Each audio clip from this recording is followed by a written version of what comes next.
আসসালামু আলাইকুম। আমি ইয়াসি জুবাই অনেক ক্রিয়েটিভ লার্নিং সেন্টারের পক্ষ থেকে বলছিলাম। আজকে আমরা এইচএসসি ব্যাচের আইসিটি বিষয় নিয়ে আলোচনা করব। তোমরা ইতিমধ্যে একাদশ শ্রেণীতে অনেকে ভর্তি হয়েছো। তোমাদের সকলকে স্বাগতম। আর যারা দ্বাদশ শ্রেণীতে রয়েছে তাদের জন্য এই ক্লাসটি থাকবে, কিন্তু একাদশ শ্রেণীর জন্য আজকের এই ক্লাসটি খুবই বেশি গুরুত্বপূর্ণ, কারণ আইসিটি নিয়ে তোমাদের মধ্যে একটি আতঙ্ক বিরাজ করে, কিন্তু আসলে তেমন কিছুই না। আইসিটি একটু টেকনিক্যালি পড়াশোনা করলে এবং একটু মনোযোগ সহকারে বুঝে বুঝে পড়াশোনা করলে খুব সহজেই বাকি সাবজেক্টের তুলনায় আইসিটিতে খুব ভালো রেজাল্ট করা যায়। আর এখানে ভালো রেজাল্ট করা খুবই সহজ, কারণ আমরা জানি যে আইসিটির টোটাল 75 মার্কের পরীক্ষা হয়ে থাকে। 75 মার্কের পরীক্ষা হয়ে থাকে, এর মধ্যে থেকে 50 মার্ক হচ্ছে আমাদের লিখিত পরীক্ষা এবং 25 মার্ক হচ্ছে নৈর্ব্যক্তিক বা এমসিকিউ। তাহলে টোটাল হলো 75, আর বাকি যে 25 মার্ক সেটি হচ্ছে প্র্যাকটিক্যাল পরীক্ষা। এই হলো 100। এখানে আমাদের পরীক্ষাগুলোতে 8টি কোশ্চেন দেওয়া হয়, অর্থাৎ 8টি সৃজনশীল দেওয়া হয়। 8টি সৃজনশীল থেকে 5টি সৃজনশীলে অ্যান্সার করতে হয়। আইসিটিতে মোট অধ্যায় রয়েছে 6টি, অর্থাৎ কোনো শর্ট সিলেবাস নেই, মানে ফুল সিলেবাসে পরীক্ষাটা হবে। সুতরাং কোনো অধ্যায় এখানে বাদ দেওয়া যাবে না। এর মধ্যে থেকে সবচেয়ে গুরুত্বপূর্ণ এবং যেখান থেকে প্রশ্ন সবসময় আসে একটি অধ্যায় হচ্ছে তৃতীয় অধ্যায়, যার নাম সংখ্যা পদ্ধতি ও ডিজিটাল ডিভাইস। আজকে আমরা তৃতীয় অধ্যায় নিয়ে আলোচনা করব। এখানে সংখ্যা পদ্ধতি ও ডিজিটাল ডিভাইস দুই অংশ, একই অধ্যায়ের দুই অংশ। এটা হচ্ছে প্রথম অংশ, এটা হচ্ছে দ্বিতীয় অংশ। আজকে আমরা প্রথম অংশ নিয়ে আলোচনা করব, সংখ্যা পদ্ধতি। সংখ্যা পদ্ধতি নিয়ে আজকে আলোচনা করব। তাহলে শুরুতে আমরা জেনে নিই যে সংখ্যা পদ্ধতি কি। আমরা খুব সহজেই জানবো যে মূলত সংখ্যার প্রকাশ ও লেখার পদ্ধতিকেই সংখ্যা পদ্ধতি বলা হয়। আচ্ছা, আমরা যদি বলি যে একটি ফার্মে 500টি মুরগি রয়েছে, কয়টি মুরগি? 500টি। তাহলে ইজিলি আমরা সংখ্যা দ্বারা 500 প্রকাশ করতে পারি। কিন্তু একটু চিন্তা করে দেখো তো, অনেক আগে প্রাচীনকালে যখন এই সংখ্যা আবিষ্কার হয়নি, তখন মানুষ কিভাবে এই হিসাব নিকাশগুলো করতো? যেমন একটি ফার্মে 5টি গরু আছে, তাহলে 5 দিয়ে আমরা এটা প্রকাশ করতে পারি। কিন্তু অনেক আগে যখন এই সংখ্যাগুলো আবিষ্কার হয়নি, তখনকার মানুষ 5টা দাগ দিয়ে 1 2 3 4 5 এইভাবে দাগ কেটে কেটে সংখ্যা মনে রাখতো। আচ্ছা, এখন যদি আমি বলি যে 500টি গরু ছিল, তাহলে এই 500টিকে দাগ কেটে রাখা সম্ভব? না, সম্ভব না। যদি বলি যে 1000 গরু ছিল, তাহলে 1000 কি দাগ কেটে রাখা সম্ভব? না, সম্ভব না। এই জন্য এই দাগ কাটা থেকে বাঁচার জন্য সেই প্রাচীনকালে রোমের যে গণিতবিদরা ছিল, তারা একটি পদ্ধতি আবিষ্কার করে। তারা বলল, তুমি যদি 1 প্রকাশ করতে চাও তাহলে 1 দাগ কাটবে, 2 প্রকাশ করতে চাইলে 2টা দাগ দিবে, 3 প্রকাশ করতে চাইলে 3টা দাগ দিবে, আর 4 প্রকাশ করতে চাইলে 4টা দাগ কাটবে না। এটাকে একটু মডিফাই করে নিয়ে আসলো যে এইভাবে এই চিহ্ন দ্বারা 4 প্রকাশ করা হয়, এটা দ্বারা 1 প্রকাশ করা হয়, এটা দ্বারা 2, এটা 3, এটা 4, এটা দ্বারা 5 প্রকাশ করা হয়, এটা দ্বারা 6 প্রকাশ করা হয়, এইটা দ্বারা 7 প্রকাশ করা হয়, এটা দ্বারা 8 প্রকাশ করা হয়, এবং 1/x এইটা দ্বারা 9 প্রকাশ করা হয়, x দ্বারা 10 প্রকাশ করা হয়। এই পদ্ধতিটা নিয়ে আসলো রোমের যে গণিতবিদরা ছিল। তখন এইভাবেই মূলত মনে রাখা হতো সংখ্যাগুলোকে, আর পাশের চিহ্নগুলোকে মূলত রোমান চিহ্ন বলা হয়ে থাকে। এই রোমান চিহ্ন আবিষ্কার হওয়ার পর থেকেই পরবর্তীতে যে সংখ্যা আবিষ্কার হয়েছে সেটাকে 2টা ভাগে ভাগ করা হয়েছে, অর্থাৎ সংখ্যা পদ্ধতিকে 2টা ভাগে ভাগ করা হয়েছে। তাহলে কি কি? আসো আমরা একটু জেনে নেই। সংখ্যা পদ্ধতির প্রকারভেদ। একটি হচ্ছে পজিশনাল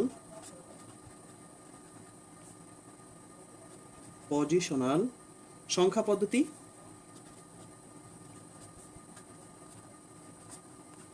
দ্বিতীয় নম্বরটি হচ্ছে নন পজিশনাল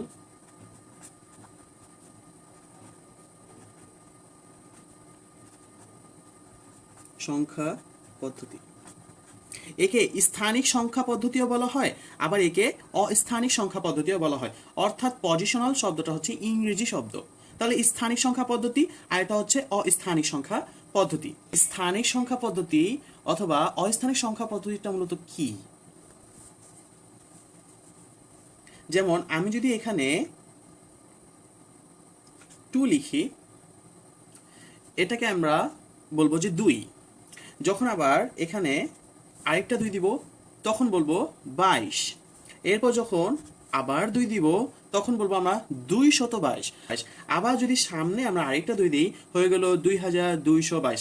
অর্থাৎ যখন একই সংখ্যা আমরা তার অবস্থানের পরিবর্তন করছি তখন তার মানের পরিবর্তন হচ্ছে। অর্থাৎ এই 2 একক ঘরে থাকাকালীন শুধু 2 বলতাম, আবার 2 যখন একটা সামনে লিখলাম হয়ে গেল 22, আরও একটা 2 সামনে বসালাম হয়ে গেল 222, আরও একটা 2 সামনে বসালাম হয়ে গেল 2222। অর্থাৎ একই সংখ্যা তার অবস্থানের পরিপ্রেক্ষিতে তার মানের পরিবর্তন হচ্ছে।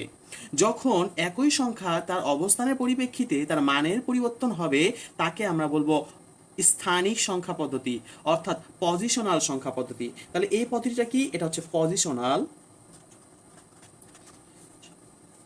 সংখ্যা পদ্ধতি বা স্থানিক সংখ্যা পদ্ধতি। আবার আমরা যদি একটু লক্ষ্য করি, এখানে আমরা রোমান চিহ্ন x ব্যবহার করলাম, এটার মান কত? 10। এরপরে আরও একটা x ব্যবহার করলাম, এটার মান কত? 10। তাহলে এই টোটালি এটার মান কত দাঁড়ায়? 20। অর্থাৎ x এর মান 10 আর x এর মান 10 যোগ করলে হয় 20। সুতরাং এখানে আমরা তার অবস্থানের পরিবর্তন করলে তার মানের কোনো পরিবর্তন হয় না। এখানেও x দ্বারা 10কে বোঝায়, এই সামনে যখন আমরা x দিলাম তখনও রোমান চিহ্ন এখানে 10কে বোঝায়। অর্থাৎ এখানে অবস্থানের পরিবর্তনের কারণে তার মানের কোনো পরিবর্তন হয় না। যখন কোনো সংখ্যা বা অ্যালফাবেট বা সংখ্যা পদ্ধতির যে চিহ্নগুলো আছে তার অবস্থানের পরিবর্তনের ফলে যদি তার মানের পরিবর্তন না ঘটে তাহলে তাকে বলা হয় নন পজিশনাল সংখ্যা পদ্ধতি। নন পজিশনাল সংখ্যা পদ্ধতি অর্থাৎ অস্থানিক সংখ্যা পদ্ধতি।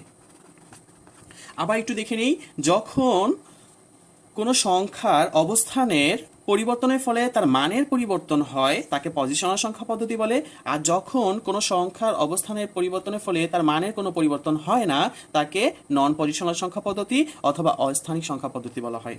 এই স্থানিক সংখ্যা পদ্ধতিকে আবার 4টি ভাগে বিভক্ত করা হয়েছে। কয়টি ভাগে? 4টি ভাগে। প্রথমটি হচ্ছে দশমিক সংখ্যা পদ্ধতি, পরেরটি হচ্ছে অক্টাল, এরপরেরটি হচ্ছে বাইনারি, এরপরেরটি হেক্সাডেসিমাল। হেক্সাডেসিমাল প্রত্যেকটি সম্পর্কে আজকে আমরা বেসিক ধারণা নিব। দশমিক কি, অক্টাল কি, বাইনারি কি, হেক্সাডেসিমাল কি, এই সম্পর্কে আজকে আমরা জানব। প্রথমে আমরা চলে যাই দশমিক সংখ্যা পদ্ধতিতে। দশমিক সংখ্যা পদ্ধতি, এই দশমিককে ডেসিমালও বলা হয়। তাহলে ডেসিমাল সংখ্যা পদ্ধতি বা দশমিক সংখ্যা পদ্ধতি একই কথা। এখন আমরা একটু যাই যে ডেসিমাল সংখ্যা পদ্ধতিটা মূলত কি। একটু মনে রাখবা যে আমরা দৈনন্দিন জীবনে যেসব সংখ্যাগুলো ব্যবহার করে থাকি এবং আমাদের হিসাব নিকাশের কাজে যেসব সংখ্যাগুলো ব্যবহার করা হয়ে থাকে এগুলো হচ্ছে দশমিক সংখ্যা পদ্ধতি বা ডেসিমাল সংখ্যা পদ্ধতি। তাহলে আমরা কি কি ব্যবহার করে থাকি? 0, 1, 2, 3, 4, 5, 6, 7, 8, 9। তুমি একটু লক্ষ্য করবে যে আমরা এই 0 থেকে 9 পর্যন্ত এই সংখ্যাগুলো ছাড়া অন্য কোনো সংখ্যা কিন্তু ব্যবহার করি না। অর্থাৎ আমরা যত কোটি কোটি টাকারও হিসাব করি না কেন বা কোটি কোটি হিসাব করি না কেন এই 10টা সংখ্যার মধ্যেই থাকে। তাহলে 1, 2, 3, 4, 5, 6, 7, 8, 9, 10, এখানে 0 থেকে 9 পর্যন্ত মোট মৌলিক সংখ্যা কয়টা? 10টা। ডেসিমাল সংখ্যার বেস কত? 10। বেস কি এটা একটু পরবর্তীতে আলোচনা করছি। আচ্ছা, এই 9 পর্যন্ত সংখ্যা লেখার পর আমাদের কি আর কোনো হিসাব থাকে না বা সংখ্যা কি শেষ হয়ে গেছে? না, 9-এর পর আমরা কি লিখব? 9-এর পর আমরা এই প্রথম যেই সংখ্যা আছে সেই সংখ্যা লিখে পরবর্তী থেকে সংখ্যাগুলো আবার অ্যাপ্লাই করতে হবে। কিন্তু যদি প্রথম সংখ্যা 0 দেই এবং পরের সংখ্যাগুলো যদি আবার অ্যাপ্লাই করি তাহলে প্রথম শূন্যের মানগুলো চলে আসবে। কিন্তু আমরা জানি যে প্রথম সারিতে যদি 0 থাকে বা প্রথম অঙ্কে যদি 0 থাকে তার কোনো ভ্যালু হয় না। যেমন 1 যেই কথা এর পাশে 0, 1 একই কথা। এই জন্য আমরা প্রথম সারিতে বা প্রথম অঙ্ক হিসাবে 0কে কাউন্ট করব না, আমরা এর পরের অংশটি কাউন্ট করব, আমরা এর পরের অঙ্কটি কাউন্ট করব। পরের অঙ্ক রয়েছে 1, তাহলে 1 দিলাম। দেন পরে যেই সিরিয়াল মেইনটেইন করা যে অঙ্কগুলো রয়েছে সেগুলো আমরা এখানে অ্যাপ্লাই করব। তাহলে 1 দিয়ে 0 হয়ে গেল 10, 1 দিয়ে 1, 1 দিয়ে 2, 1 দিয়ে 3, 1 দিয়ে 4, 1 5, 1 6, 1 7, 1 8, 19 শেষ। 9টি এখানে 9, এখানে 10 নম্বর যে সংখ্যা ছিল 9, এই 9 কিন্তু আমরা এখানে অ্যাপ্লাই করে ফেলেছি। এরপর কিন্তু আমাদের আর কোনো সংখ্যা নেই। এখন কি করব, প্রথমে আমাদের 1 অ্যাপ্লাই করা শেষ, আমরা এখন 2 অ্যাপ্লাই করা শুরু করব। এখানে 2 লিখব, আবার 0 2 1 2 2 2 3 2 4 2 5 2 6 2 7 2 8 2 9। আবার এখানে আমাদের সর্বশেষ যে সংখ্যা ছিল 9 সেটি লিখে ফেলেছি। এখন 2 এর পরে আবার 3 দিয়ে বাকি সংখ্যা অ্যাপ্লাই করব, আবার 4 দিয়ে বাকি সংখ্যা অ্যাপ্লাই করব। এইভাবে মূলত আমরা চাইলে শত শত সংখ্যা আমরা লিখতে পারি এবং তৈরি করতে পারি। ওকে, এখন আমরা দশমিক সম্পর্কে জানলাম, এখন একটু বেজ সম্পর্কে জানি। বেজ হচ্ছে কোনো সংখ্যা পদ্ধতিতে ব্যবহৃত সেই মৌলিক সংখ্যাগুলোর সমষ্টি। অর্থাৎ এখানে ডেসিমাল সংখ্যা পদ্ধতি আমরা শিখছি। ডেসিমালে কয়টি সংখ্যা ব্যবহার হয়ে থাকে? 1 2 3 4 5 6 7 8 9 10। তাহলে 10টি সংখ্যা ব্যবহার করা হয়ে থাকে। তাহলে ডেসিমালের এই সংখ্যাগুলোর সমষ্টি হচ্ছে 10, তাহলে এটার বেজও হচ্ছে 10। যখন আমরা কোনো ডেসিমাল সংখ্যা লিখব তখন তার বেজ নাম্বার দিতে হয়। যেমন এই বেজ 10 দ্বারা বুঝতে হবে যে এটি হচ্ছে ডেসিমাল সংখ্যা পদ্ধতি। মূলত এই বেজ দ্বারা এই কোন সংখ্যা পদ্ধতি সেটা চেনা যায়। অক্টাল। এর আগে যেমন আমরা দশমিকে দেখেছি যে 0 1 2 3 4 5 6 7 8 9, এই 10টা সংখ্যা ছিল দশমিকে। এখন অক্টাল এটা দেখব। অক্টালেও তার নিজস্ব যে মৌলিক সংখ্যা রয়েছে সেগুলো হচ্ছে 0 1 2 3 4 5 6 7। এই 7-এর পর অক্টাল আর কোনো সংখ্যা তৈরি করতে পারেনি। অর্থাৎ এই 1 2 3 4 5 6 7 8, এই 8টা সংখ্যার বাহিরে এই অক্টাল আর কোনো সংখ্যা তৈরি করতে পারেনি। সুতরাং বেস কত হবে তাহলে? 8। যেহেতু মৌলিক সংখ্যা 8টি, সুতরাং অক্টালের বেস সংখ্যা 8। আচ্ছা, এই 7-এর পর আমাদের কি আর গণনার প্রয়োজন হয়নি? হ্যাঁ, গণনার প্রয়োজন হয়েছে। তাহলে এই 7-এর পর কিভাবে আবার গণনা হবে? এর আগে আমরা যখন দশমিকে দেখেছি 9-এর পর কি করেছি? উপরে যে সংখ্যা ছিল সেই সংখ্যা লিখে পরবর্তী সংখ্যা অ্যাপ্লাই করেছি। সেখানে শেষ হলে আবার 2 লিখতাম, পরবর্তী সংখ্যা অ্যাপ্লাই করতাম, আবার 3 লিখতাম, পরবর্তী সংখ্যা অ্যাপ্লাই করতাম। ঠিক এখানেও একই কাজ। যেহেতু এখানে 7-এর পর আমাদের 8 নেই, 9 নেই, সুতরাং ওগুলো আর আমাদের দেখা লাগবে না। 7 পর্যন্ত আমাদের এখানে সর্বশেষ সংখ্যা। তাহলে আর পরবর্তী ধাপে কিভাবে যাব?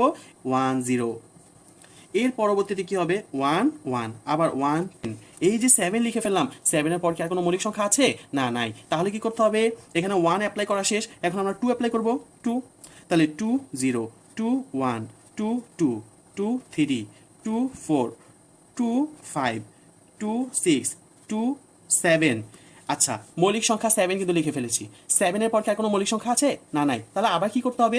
যেহেতু আমাদের 1 অ্যাপ্লাই করা শেষ, 2 অ্যাপ্লাই করা শেষ, এখন আমাদের 3 অ্যাপ্লাই করা লাগবে। দেন 3 0 3 1 3 2, এইভাবে কন্টিনিউ চলতে থাকবে।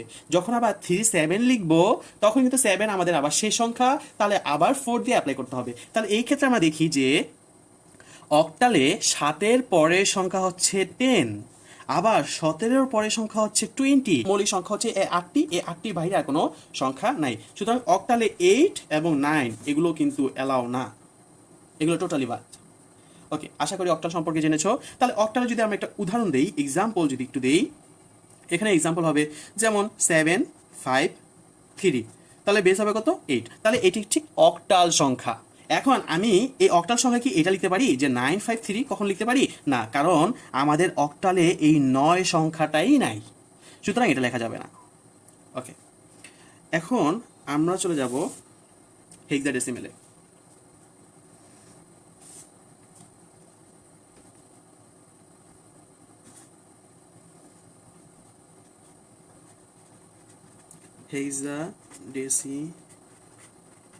হেক্সাডেসিমেল সংখ্যা পদ্ধতি। আচ্ছা, দশমিক সংখ্যা পদ্ধতি জেনেছি এবং অক্টাল সংখ্যা পদ্ধতি জেনেছি।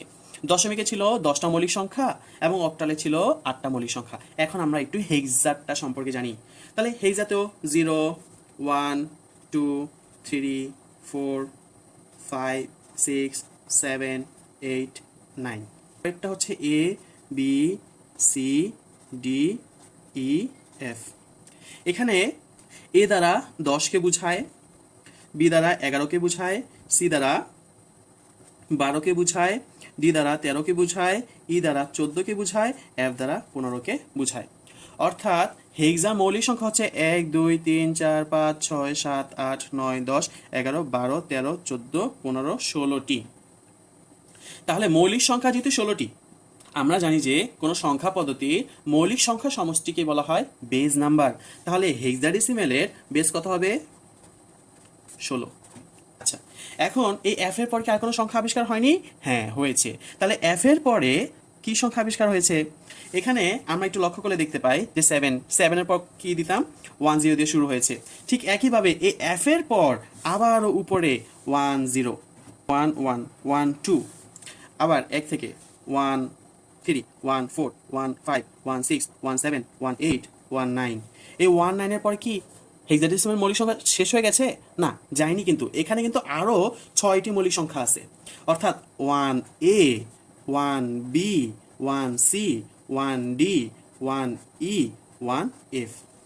এই যে মৌলিক সংখ্যা এখানে 1 দ্বারা অ্যাপ্লাই করেছিলাম, এ পর্যন্ত শেষ। এখন 1 দ্বারা প্রত্যেকটি মৌলিক সংখ্যা কিন্তু অ্যাপ্লাই করা হয়ে গিয়েছে।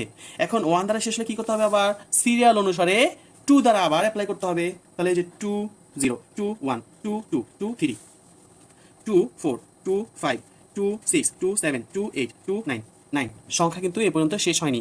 আরও 6টা সংখ্যা রয়েছে, A B C D E F.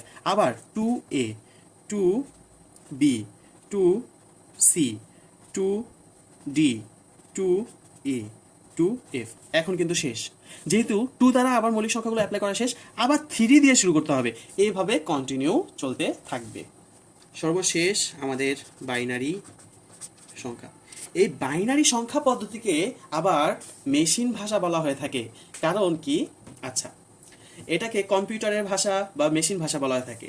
কারণ বাইনারির যে সংখ্যা আছে, বাইনারির মৌলিক সংখ্যা হচ্ছে 2টি, 0 এবং 1।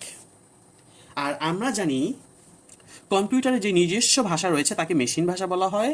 এবং মেশিন ভাষা যে সংখ্যা মৌলিক সংখ্যা হচ্ছে 2টি, একটি হচ্ছে 0 এবং 1। সে 0 এবং 1 ছাড়া কোনো কিছুই বুঝে না। আমরা এত দূর না যাই, এটা আমরা ডিজিটাল ডিভাইসে পড়বো। এই অধ্যায়েরই দ্বিতীয় অংশে এটা নিয়ে অনেক আলোচনা রয়েছে, এবং পঞ্চম অধ্যায়ে কিছু আলোচনা রয়েছে, সেখানে আমরা এগুলো বিস্তারিত জানবো। আপাতত শুধু জানি যে বাইনারির মৌলিক সংখ্যা হচ্ছে 2টি, 0 এবং 1। সুতরাং এর বেস কত? বেস হচ্ছে 2। অর্থাৎ আমরা যদি প্রত্যেকটা একটা করে এক্সাম্পল দিই এখন, তাহলে প্রথম এই 942, সুতরাং এটা হচ্ছে দশমিক। তাহলে এখানে বেস কত? 10। আবার 724, এটা হচ্ছে অক্টালের। আবার হেক্সাটা যদি একটু দেখি, AF2, এটা হচ্ছে হেক্সাডেসিমেলের। আবার 1011.10, এটা হচ্ছে বাইনারি। আশা করি তোমরা সবাই বুঝতে পেরেছো। পরবর্তী ক্লাসে আমরা রূপান্তর নিয়ে আলোচনা করব, যে দশমিক সংখ্যা থেকে কিভাবে অক্টালে রূপান্তর করা যায়, হেক্সায় রূপান্তর করা যায়, বাইনারিতে রূপান্তর করা যায়। আবার এই 3টা থেকে কিভাবে দশমিকে রূপান্তর করা যায়। আবার অভ্যন্তরীণ রূপান্তরগুলো শিখব। স্টেপ বাই স্টেপ এই অঙ্কগুলো আমরা করব। প্রতি বছরই সংখ্যা পদ্ধতিতে অন্তত একটি সৃজনশীল আসে। এই তৃতীয় অধ্যায় থেকে 2টি সৃজনশীল থাকে, একটি হচ্ছে সংখ্যা পদ্ধতি থেকে, একটা হচ্ছে ডিজিটাল ডিভাইস থেকে। এই সংখ্যা পদ্ধতি অনেকেই এটা করতে চায় না, ম্যাথ ভিত্তিক, এই কারণে। কিন্তু এখানের একটা সুবিধা কি, যদি তুমি প্রপারলি অ্যান্সারটা করতে পারো তাহলে 10-এ 10 পাওয়া সম্ভব, মানে ফুল মার্ক তোলা সম্ভব। সুতরাং এই অধ্যায়টাকে স্কিপ করো না, খুবই গুরুত্বপূর্ণ এবং সহজ অধ্যায়। একটু নিয়মিত বাসায় পড়াশোনা করলে প্র্যাকটিসের মাধ্যমে এই অধ্যায়টি করতে পারবা। আজকের জন্য এই পর্যন্তই। আল্লাহ হাফিজ।